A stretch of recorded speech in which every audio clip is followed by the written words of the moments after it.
Good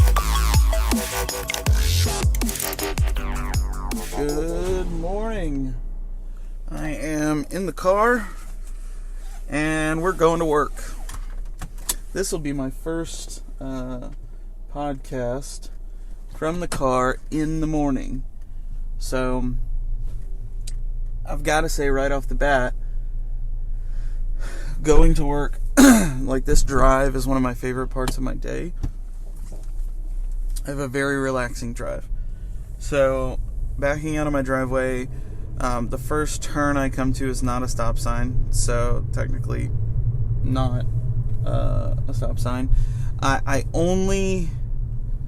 think I hit 3 stop signs total. The one I'm about to hit, the one at the entrance of the neighborhood, and then, the one at the last road right before I get to the office. So it's about a 23-minute commute, something like that, I don't know. And it's literally just back roads, which is awesome. There's zero traffic, and it's just a relaxing drive. So that's again one of my favorite parts of the day. Today is Thursday. I've actually really enjoyed doing these, so I'm gonna keep doing them. And if y'all don't like them, don't listen. If you do, great. But I don't know that I'll do it every day. I've just really wanted to get to doing one in the morning, so I don't want to skip today. But you guys will have to let me know what you think of them. But if you don't like them, I may still end up doing them. I think I'm gonna title them all the same, but I'll also, the podcast host that I'm using now, there's an option to call it a bonus episode, which I don't know organization wise what that does as far as how it shows up in the feed, but if it is that different, you guys will notice. If not, again, you can look at the title and tell, oh, it's not really something I want to listen to. So excuse me. Anyways, so I did one yesterday and I edited it 100% on the phone. Again, I think I spent a little more time with it, so I think it sounds a little bit better. I set all the peak levels and all that stuff, so it shouldn't sound so clippy or scratchy whenever you listen back. But if it does, again, let me know. I'm still trying to work out all these kinks. But yeah, it was a lot of fun. I still had to send it to my computer to upload, so I'm not sure what the issue is there, but I'll figure it out eventually. I'm trying to get to where I can do like a 100% started on the phone, finished on the phone kind of thing. And I wonder if I went back to uploading it to Squarespace, if it would still redirect to the new host and upload properly. I don't know, I'll have to play around with that. I'm not really sure. But yeah, I'd like to get to the point where I can do an entire, start to finish mobile recording and upload it, so that then I can turn around and do a tutorial. I don't know if you guys know, I like podcasts and I really want to promote them, and if there's somebody out there that's got an itch to do one, I don't think that the process or the technology should be a limitation. If anything, it should help. So we'll see how that goes. But that's enough rambling about the podcast and this morning and all of that. If you haven't listened to the last episode, definitely go do.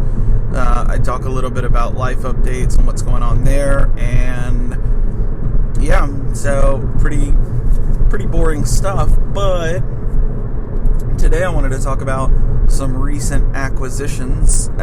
Acquisition. Yes, I've recently acquired some new stuff coming my way, and I'm really excited about it. The Civivi, I think, Elementum. I picked up one of those in the secondary, pretty cheap, and it's a gray G10 model. So I may do some RIT dyeing, but otherwise I'm going to keep it pretty stock, just because I like the design, I like the look, I like the layout. Now, obviously, once I get it taken apart, that might change, and maybe I'll do all kinds of stuff to it, but for the most part, I really just want to check it out. Like I said, I'm a big fan of the design. Sorry, my wipers sound awful. So that's new, that's coming my way. What else do I have coming? I'm working on... I've got some parts for my Fellholter pen on the way. I'm working on putting a Spidey hole on another Kaiser. It's actually not a sheepdog, so I'm interested to see how it turns out. It was a relatively inexpensive knife, and I wasn't sure what I wanted to do to it, so I took it apart. I think I have the brown G10, I think is what they call it, and I kind of liked that color, especially with the contrast on the hardware, because I torched all the hardware, and so I was going to dye it, but I left it alone, and so I wanted to do a little something else to it, and, acid stonewashing is fine, but I really wanted to rock a Spidey hole on this one, so we'll see how it turns out. I'm also eating a sausage, egg, and cheese croissant. It's one of the H-E-B ones. If you guys aren't familiar with H-E-B, number one, I'm sorry, because that stinks. But number two, they are a local Texas, I say local, they're a Texas grocery chain. They're local, I say local, but it's a Texas thing. And they have just the best foods, and this is one of them. You just toss it in the microwave. Get your day started right. So gear-wise, that's what's going on. I don't have anything super exciting other than the brass Rambler that I mentioned in the last episode, which I'm really excited about carrying. I like the heft, the weight, and there's something about just the tool combo on the Rambler that I really appreciate. So definitely be looking out for that and a lot more pictures. Hopefully I'll post something soon. I've taken the last couple days off because I've just been busy and haven't had time to get outside, or the weather's been terrible, or all these different excuses. But yeah, that's what's going on gear-wise. Not a whole lot else going on. I stayed up kind of late last night. I was browsing through, and everybody yesterday was posting the new Spyderco catalog. I don't know what the real name is for it. Maybe it's just the Spyderco catalog. But they were showing off all of the sprint runs for 2020, which, I could dedicate a whole half-hour rambling to just this idea of sprint runs. But what I've decided is that I've never really cared about sprint runs. I think the teal Delica and the teal Dragonfly were probably the only two that I really liked. But otherwise, sprint runs don't really do it for me. I think that they create some toxicity within the hobby. And case in point, like River's Edge Cutlery did I guess it's the Para 3. I was going to say the PM3, but the Para 3 in their like rusty brown copper wash blade, and I don't know that it's technically a copper wash, and then like the OD green scales, those go for like $350, like pretty easily. I saw one sell for $330 the other day. I mean, $330 for, no offense, it's a great looking knife, and Para 3's a great knife, but it's still a production knife. It's $330 for it. Let me rephrase that. Not a production knife, a production Spyderco. And no offense, Spyderco, absolutely love them. I've carried them like crazy. They're awesome, but and I try to make that designation because I'd spend $300 or $350 on, what is technically like a Chris Reeves production knife, or like the Berg Blade Slim that he put out that was a Wii, I believe it was a Wii made production knife, but it's still, design elements and all of that stuff. That feels like a $300 knife versus the, pair of three. You close your eyes, you wouldn't be able to tell the difference.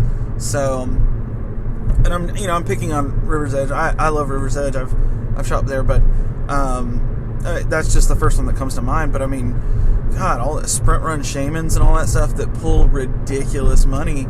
It's like, I get it, and I know Nick Shabazz has done like an entire ranting video on this too, where he's kind of talked about the downsides of doing sprint runs, and I absolutely 100% agree. Like, it's one of those like trigger words where, oh, it's exclusive, or it's a sprint run, so I gotta go get it. And someone posted the other day, I can't remember for the life of me who it was. Maybe, no, I don't want to say it was something because I don't know for sure, but somebody posted and said something about this idea of like churn, about how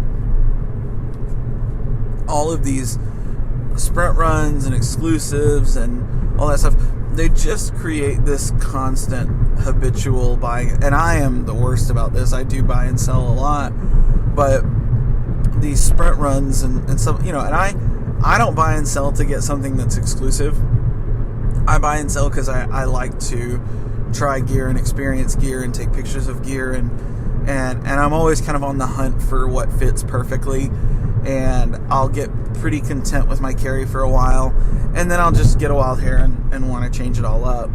But this idea that we churn through and we just keep this cycle of, ooh, it's new, I've got to have it, so I got to offload some old gear, then I get it, and then my expectations are kind of it's kind of underwhelming. So then again, we just keep that cycle going. And to me, I don't think that it's bad. Obviously, again, speaking from my perspective, I don't think it's bad, because I do, like I said, I like to buy and sell, and a lot of times I want to experience that gear. There's a reason it's so popular, or it's sold out, or whatever. So I got to get my hands on it because I want to experience it. I want to know what it's like to own it, what it's like to carry it. And a lot of times I'll do that and then move it along to the next person that wants it. But I don't ever chase it. How can I put this? I feel like I'm talking to myself in circles right now, but I do my best to understand what I'm wanting, and I don't feel like I get something just because. Like the other day, I was searching for a Kaiser Feist. Like, that's not a crazy hard to find knife. It's not impossible at all. It's in stock right now. But I had one in the past and I missed it, so I wanted one. Versus like something exclusive or a sprint run where it's like there's only 500 of them made, so now I'm battling against all these people and paying. It causes this unnecessary churn and prices. Like, God, and listen, I understand like the market sets the value and it's worth whatever somebody's willing to pay for it. But God, the amount of people that score one just to flip it sucks. Now it's different if you get it and you carry it and you don't like it and then you turn around and sell it. That's one thing. But if you're just buying it for the sole purpose of, I want to flip it or I want to raffle it, that sucks. That takes it away from somebody that maybe. One of the points that Nick Shabazz made in his video, he said, I really like this specific knife, and now they're doing a sprint run in this material and this steel, and I really like those, so I really want this knife because I know I like it and I like those materials. Great example of why a sprint run might be something you really try to go after, other than just the hype. But it takes away from that person that really wants it or likes that version of, the knife or whatever. And that sucks. And I want to do I'll probably do a whole car ride on raffles and my thoughts there. And what I think it's doing to the hobby, the people, whatever. Not all bad. I've done raffles before and I've participated, and I still do, and I don't think they're all terrible. But I don't think that these sprint runs and exclusives really help. I think that they continue to kind of perpetuate that, buy it and flip it mentality, which again really kind of sucks. And excuse me. What I think it does in the long term is I feel like it really devalues the brand, and I think that's these guys are going after this short term. If it ain't broke, don't fix it kind of, as far as like the models of knives go, there's not really a lot of innovation on models, and I don't mean overall. I really mean with like these big brands, these Spydercos, these Benchmates. There's not a whole lot of innovation in terms of new designs. Maybe there is. Argue with me, at me, whatever. I don't care. But they'll come out with a banger of a knife, and then they'll milk it for 2 years. I mean, the Bug Out. They're still coming out with new versions of the Bug Out. Pick on Benchmade for a minute. They're still coming out with new versions, new variations of the Bug Out. Great knife. Absolutely love it. But again, they're still coming out with different variations. Now, Benchmade, to be fair, has not done crazy sprint runs. They've done some exclusives, but nothing that's like caused a bunch of chaos. So hats off to them for that. Sorry if the ride sounds nasty right now. I'm on a crappy part of the road. Perks of driving back roads: you get potholes and then these nice, really smooth areas. Anyways, so that's kind of my 2 cents on like sprint runs and what I saw yesterday. I was, I won't say annoyed, but I'm at the point now where I'm like, I don't care. I do my best to not worry so much about what sprint runs or what, if it's something that does well enough from a design standpoint in terms of functionality or carry or whatever, then they're going to make some more. But if it's just a color combo, I can do without, and I think I'll be happier because of it.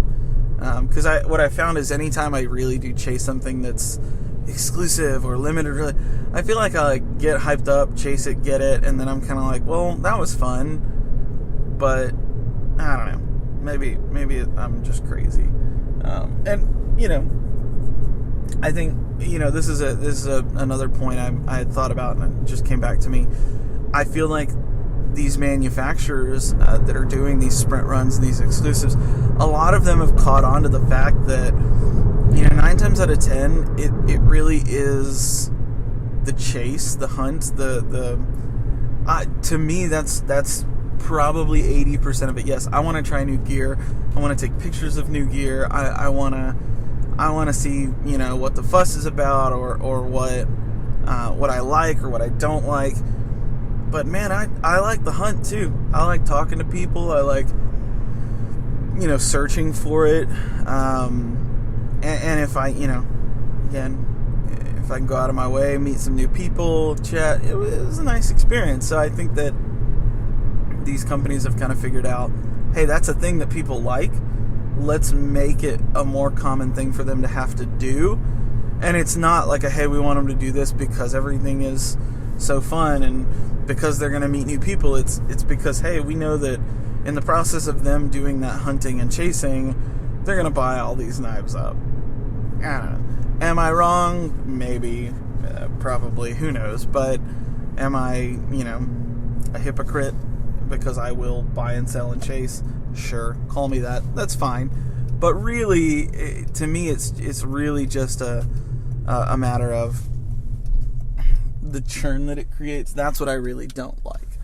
And I hope that, you know, manufacturers would spend more time working with designers and coming up with new models, and you know, the names that come to mind there are, you know, your Vox, your Lundquist, the guy that designed the Feist.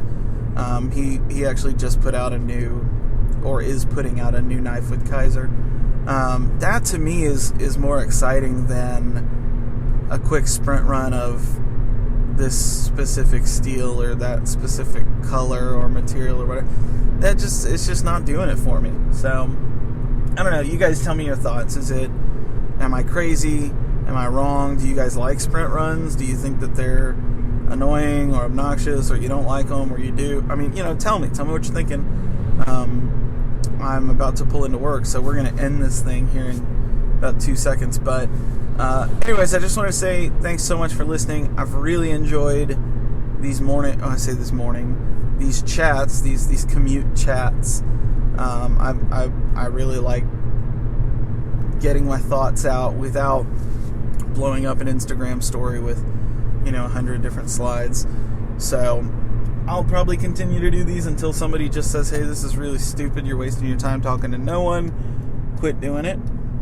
In which case I'll probably still keep doing it. I don't know. Anyways, I'm pulling into work now, so thank you guys for the continued support. Thank you for listening. I really look forward to doing more of these, and if there's anything you want me to talk about, anything you want to hear my opinion on, or anything you want to hear me, you know, complain about, ramble about, whatever, you know, don't be afraid to hit the DMs, shoot me a message, respond to a post on Instagram, something like that. And as always, like, comment, rate, subscribe, leave a review, tell your friends, share it in your story, listen on your way to and from work, listen while you're at your desk, listen while you're supposed to be doing work but you're not, and that's about it. 22 minutes, not bad. I'll talk to you guys in the next one. Peace.